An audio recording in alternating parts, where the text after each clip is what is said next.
नमस्कार, DV news की आज की बड़ी खबरों में आपका स्वागत है। मैं हूं आपके साथ नेहा। आज हम इस बुलेटिन में जानेंगे कि पीएम मोदी की संगम में डुबकी से क्या दिल्ली में डूब सकती है आपकी उम्मीदें। क्या चैंपियंस ट्रॉफी के बाद संन्यास लेंगे भारतीय कप्तान। देखेंगे दिल्ली में मतदान के बीच 3 जगहों पर बवाल को। देखेंगे दिल्ली के वीआईपी वोटर्स की तस्वीरें। बात करेंगे अमेरिका से डिपोर्ट कर लाए जा रहे भारतीयों की और आखिर में देखेंगे महाकुंभ में फिर कहां लगी आग।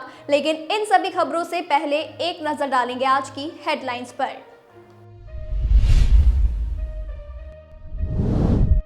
आंधी तूफान, बिजली गिरने और भयंकर बारिश का अलर्ट। दिल्ली एनसीआर समेत 12 राज्यों के लिए चेतावनी की गई जारी। फेसबुक पर क्रेडिट कार्ड का झांसा और स्क्रीन शेयरिंग ऐप से ठगी। जामताड़ा जिले में 5 साइबर अपराधी को किया पुलिस ने गिरफ्तार।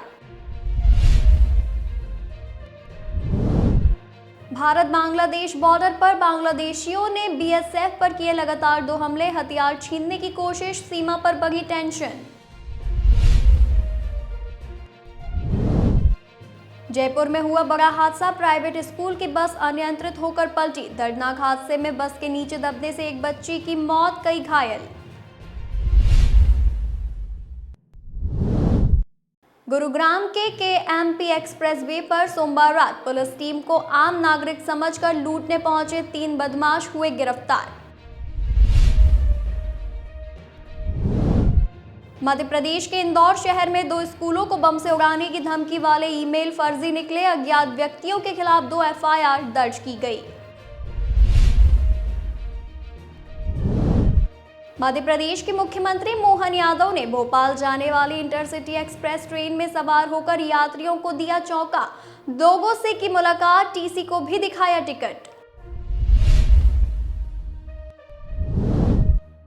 पश्चिम बंगाल में भीख मांगते नजर आए बीजेपी के नेता। फोटो वायरल होने पर मच गया हड़कंप। कार्यकर्ताओं ने करवाया कोलकाता के एक बड़े प्राइवेट अस्पताल में भर्ती। महाराष्ट्र के पुणे में सनसनीखेज घटना आई सामने। आधी रात को 3 बाइक सवारों ने 25 वाहनों को कर दिया तहस नहस, किया तीनों आरोपियों को गिरफ्तार। उत्तर प्रदेश के मुख्यमंत्री योगी आदित्यनाथ होंगे भतीजी की शादी में शामिल। 7 फरवरी को पहुंचेंगे उत्तराखंड के दौरे पर। पीएम मोदी के कुंभ स्नान का स्मार्ट प्रोटोकॉल। हवाई जहाज से पहुंचे, फिर स्टीमर से गए संगम। मेले में नहीं ली एंट्री ताकि परेशान ना हो आम श्रद्धालु। वहीं ये तो थी आज की हेडलाइंस। अब चलिए बात करते हैं आज की बड़ी खबरों की। दिल्ली चुनाव में मतदान जैसे जैसे बढ़ रहा है, आम आदमी पार्टी और भारतीय जनता पार्टी अपने अपने मतदाताओं को हर कीमत पर बूथ पहुंचाने पर लगे हुए हैं। पर दूसरी तरफ सुबह से मीडिया में दिल्ली चुनावों के साथ प्रधानमंत्री मोदी का महाकुंभ में संगम स्नान भी चर्चा में है। पीएम नरेंद्र मोदी महाकुंभ में डुबकी लगा चुके हैं। आम आदमी पार्टी और कांग्रेस को लगता है कि पीएम मोदी ने आज का दिन यानी 5 फरवरी का दिन संगम स्नान के लिए इसीलिए चुना ताकि दिल्ली विधानसभा के लिए होने वाले मतदान में वोटर्स को प्रभावित किया जा सके। भारतीय जनता पार्टी को चुनावों में विजय दिलाने के लिए पीएम मोदी इस तरह की रणनीति पर बहुत भरोसा करते हैं और करे भी क्यों ना। इस रणनीति के बल पर ही उन्होंने बीजेपी को कई बार जीत का स्वाद चखाया है। पर केवल कोई भी नेता या राजनीतिक अपनी आध्यात्मिक यात्रा के जरिए वोटर्स को प्रभावित कर सकता है, यह किसी भी तर्कशील व्यक्ति के गले से नहीं उतरेगा। प्रधानमंत्री नरेंद्र मोदी पहले भी वोटिंग के दिन अपनी आध्यात्मिक यात्रा को अंजाम देते रहे हैं। साल 2014 में पीएम बनने के बाद मोदी तब तक कुल 11 बार वोटिंग के दिन किसी न किसी तीर्थ यात्रा पर रहे हैं। इस दौरान 2 बार लोकसभा और 6 राज्यों में विधानसभा चुनाव हुए। दोनों लोकसभा में बीजेपी ने सत्ता हासिल की, जबकि 6 राज्यों में 4 राज्यों में बीजेपी ने सरकार बनाई। यानी कि प्रधानमंत्री नरेंद्र मोदी की वोटिंग के दिन होने वाली आध्यात्मिक यात्रा अधिकतर बीजेपी के लिए फायदेमंद रही है। वरिष्ठ पत्रकार विनोद शर्मा कहते हैं कि वोटिंग डे पर तीर्थ यात्रा पर जाना बढ़ाना मोदी की पॉलिटिकल स्ट्रेटजी का हिस्सा हो सकती है, पर यह कहना कि इससे पार्टी दिल्ली जैसा कठिन जीत लेगी ये सही नहीं है। मोदी के महाकुंभ में जाने से सीधा बीजेपी के वोटर्स पर ही असर पड़ेगा। जिन्हें आम आदमी पार्टी को या कांग्रेस को वोट देना है वो देंगे ही। 19 मई 2019 लोकसभा चुनाव के आखिरी चरण में 8 राज्यों की 59 सीटों पर वोट डाले जाने थे। इसी दिन प्रधानमंत्री नरेंद्र मोदी केदारनाथ मंदिर में भगवा कपड़े पहने ध्यान लगाए हुए बैठे थे। वहीं बॉर्डर गावस्कर ट्रॉफी में भारतीय टेस्ट और वनडे टीम के कप्तान रोहित शर्मा की खराब फॉर्म ने बीसीसीआई को भी बड़ी टेंशन दे दी थी। इसके बावजूद बीसीसीआई ने चैंपियंस ट्रॉफी के लिए रोहित शर्मा को ही अपना लीडर चुना और उन पर भरोसा जताया। हालांकि चैंपियंस ट्रॉफी के बाद रोहित शर्मा को अपना फ्यूचर प्लान बीसीसीआई को बताना होगा। जी हां, रोहित शर्मा अब अपने करियर के अंतिम दौर में है। अप्रैल 2025 में रोहित 38 साल के हो जाएंगे और उनके संन्यास लेने की खबरें अक्सर तूल पकड़ती है। अब बीसीसीआई ने सख्ती दिखाते हुए रोहित से जवाब मांग लिया है। एक रिपोर्ट के मुताबिक टीम इंडिया के सेलेक्टर्स साल 2027 के वर्ल्ड कप को ध्यान में रखते हुए प्लानिंग करना चाहते हैं। ऐसे में रोहित शर्मा का स्टैंड भी क्लियर होना चाहिए। माना जा रहा है कि चैंपियंस ट्रॉफी जैसे बड़े टूर्नामेंट के बाद टीम इंडिया बदलाव के दौर से गुजर सकती है। रोहित शर्मा का फ्यूचर भी चैंपियंस ट्रॉफी पर निर्भर करेगा। उन्हें इस टूर्नामेंट में शानदार प्रदर्शन करना होगा। टूर्नामेंट के खत्म होने के बाद रोहित शर्मा को अपना फ्यूचर प्लान बीसीसीआई के सामने रखना पड़ेगा। अब ये तो वक्त ही बताएगा कि रोहित शर्मा का करियर चैंपियंस ट्रॉफी के बाद किस तरफ मुड़ता है। क्या वो संन्यास ले लेंगे या फिर आगे भी खेलना जारी रखेंगे। बीसीसीआई के एक सूत्र ने कहा कि सेलेक्टर्स ने इस मामले को लेकर रोहित से पिछली मीटिंग के दौरान चर्चा की थी। रोहित को कहा गया था कि उन्हें यह फैसला लेना होगा कि वो चैंपियंस ट्रॉफी के बाद अपने फ्यूचर को किस तरह से देखते हैं, क्योंकि टीम मैनेजमेंट ने आने वाले विश्व टेस्ट चैंपियनशिप और 2027 के वनडे वर्ल्ड कप के लिए कुछ प्लानिंग की है। टीम मैनेजमेंट सुनिश्चित करना चाहता है कि सभी लोग एक सहज बदलाव के लिए एक ही पेज पर हों। दिल्ली में विधानसभा चुनाव के लिए वोटिंग हो रही है। सभी 70 सीटों पर लोग अपने मताधिकार का इस्तेमाल कर रहे हैं। इस बीच कुछ जगहों पर हंगामे की भी खबरें हैं। सीलमपुर, जंगपुरा और ग्रेटर कैलाश में प्रशासन और नेताओं के बीच बहस देखने को मिली है। सीलमपुर में बुरके में वोटिंग को लेकर बवाल हो गया। बीजेपी ने आरोप लगाया कि बुरके की आड़ में गलत वोट डाले जा रहे हैं।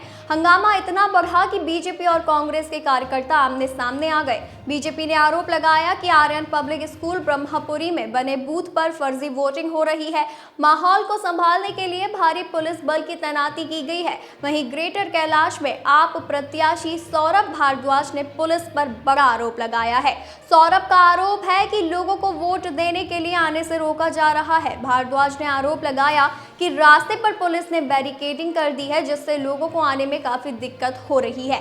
इस मामले को लेकर भारद्वाज की पुलिस वालों के साथ बहस हुई। उधर सौरभ भारद्वाज के आरोप पर पुलिस का कहना है कि वो नियम के मुताबिक काम कर रहे हैं। पुलिस ने कहा कि चुनाव आयोग के निर्देश के मुताबिक ही सब कुछ हो रहा है, क्योंकि गाइडलाइंस का पालन होना जरूरी है। आप नेता मनीष सिसोदिया की सीट जंगपुरा पर भी विवाद की खबर है। जंगपुरा इलाके के सराय काले खां में पुलिस और सिसोदिया के बीच बहस हुई है। दरअसल सिसोदिया ने बीजेपी पर पैसे बांटने का आरोप लगाया, जिसके बाद बीजेपी और आप कार्यकर्ता आमने सामने आ गए। इस दौरान सिसोदिया के खिलाफ नारेबाजी भी हुई। सीलमपुर सीट पर बीजेपी ने आरोप लगाया कि बुरखे का सहारा लेकर फर्जी वोट डलवाए जा रहे हैं, जिसके बाद दिल्ली पुलिस ने बयान दिया कि फर्जी वोट डालने का आरोप साबित नहीं हुआ है और कहा कि बूथ पर बुरखा हटाकर चेकिंग हो रही है। जैसा कि दिल्ली की विधानसभा सीटों पर आज 5 फरवरी को वोटिंग शुरू हो गई है। सुबह 7 बजे से ही दिग्गज नेताओं समेत आम लोगों ने वोट डालना शुरू कर दिया है। इस चुनाव में 1,56,00,000 वोटर्स 699 उम्मीदवारों की किस्मत का फैसला करेंगे। सुबह 7 बजे से शाम 6 बजे तक वोटिंग हो रही है। आम आदमी पार्टी, बीजेपी और कांग्रेस के बीच मुकाबले में बाजी कौन मारता है, इसका फैसला आज मतदान पेटी पेटी में कैद हो जाएगा। 13,766 पोलिंग बूथ पर सुबह 7 बजे से शाम 6 बजे तक वोटिंग होगी।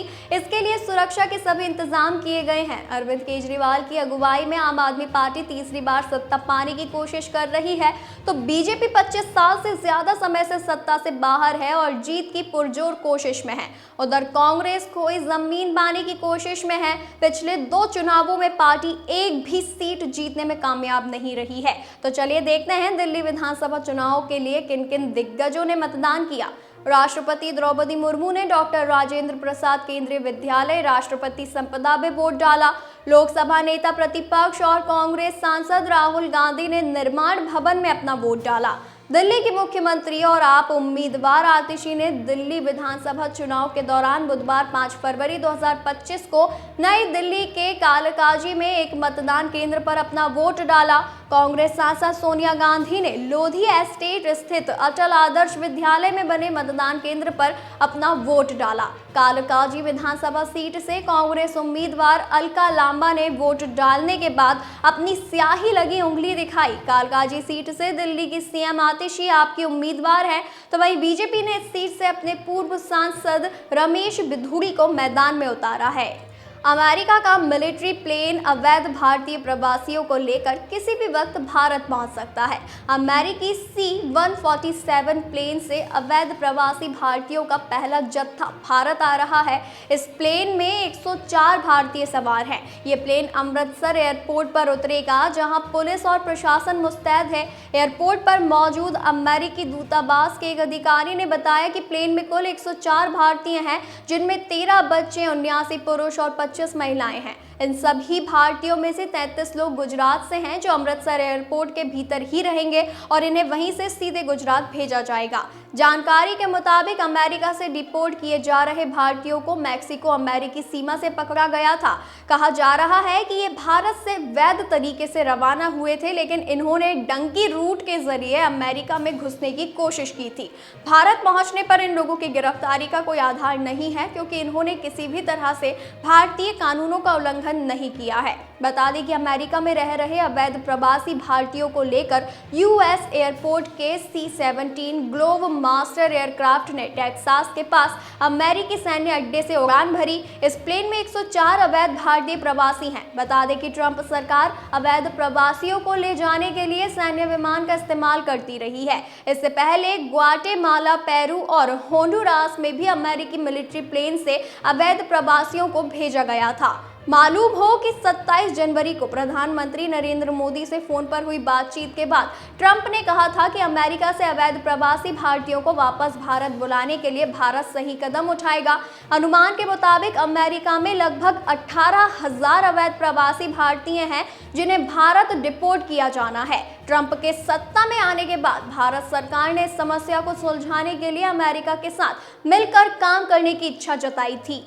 बता दें कि संगम नगरी प्रयागराज में हो रहे महाकुंभ 2025 में एक के बाद एक हादसे हो रहे हैं। हाल ही में खबर आई कि महाकुंभ में शंकराचार्य स्वामी अभिमुक्तेश्वरानंद सरस्वती के पंडाल में आग लग गई। हालांकि अभी भी इसके बारे में ज्यादा डिटेल सामने नहीं आई है कि कितना नुकसान हुआ है। महाकुंभ में हादसे का ये पहला मामला नहीं है, इससे पहले भी कई बार ऐसे हादसे हो चुके हैं। महाकुंभ में शंकराचार्य स्वामी अभिमुक्तेश्वरानंद सरस्वती के पंडाल में जो आग लगी है, उसकी तस्वीरें सामने आ गई है। जैसे ही आग की खबर सामने आई तो फायर ब्रिगेड की गाड़ी मौके पर पहुंच गई और समय रहते आग पर काबू पा लिया गया। ऐसा पहली बार नहीं है कि महाकुंभ में आगजनी की घटना हुई हो, इससे पहले भी ऐसे हादसे हो चुके हैं। बता दें 19 जनवरी को महाकुंभ में आग लग गई, जिसमें 40 से ज्यादा झोपड़ी और 6 टेंट जलकर खाक हो गए। ये आग 19 जनवरी रविवार शाम 4 बजे लगी थी, जिसने विकराल रूप ले लिया था। आग पर समय रहते काबू पा लिया गया, वरना बड़ी जानमाल की हानि हो सकती थी। पहले महाकुंभ के सेक्टर 19 में आग लगी थी। अब 30 जनवरी को अचानक से महाकुंभ के सेक्टर 22 में आग लग गई। इस हादसे में कई टेंट जलकर राख हो गए। हालांकि फायर ब्रिगेड ने समय पर पहुंचकर आगजनी पर काबू पा लिया। ऐसे में एक बड़ा हादसा होने से टल गया। इस आग में कोई जनहानि तो नहीं हुई, लेकिन लाखों का सामान जलकर राख हो गया। ये तो थी आज की बड़ी खबरें। ऐसी ही खास खबरों को जानने के लिए बने रहिए टीवी न्यूज़ के साथ।